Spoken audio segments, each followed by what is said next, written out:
higher, longer Mini. With an additional 6 centimeters in height and 13 centimeters in length, the new MINI Countryman has grown noticeably compared to its predecessor.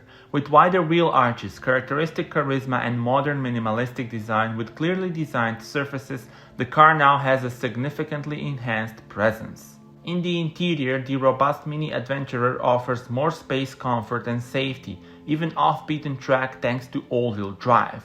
The new Mini Experience modes and expand driving assistance systems, including the voice-controlled Mini Intelligent Personal Assist, make road trips in the new MINI Countryman even more comfortable and entertaining. The all-electric MINI Countryman is available in two performance levels, as a MINI Countryman E with an output of 204 horsepower and the MINI Countryman SE04 with 313 horsepower.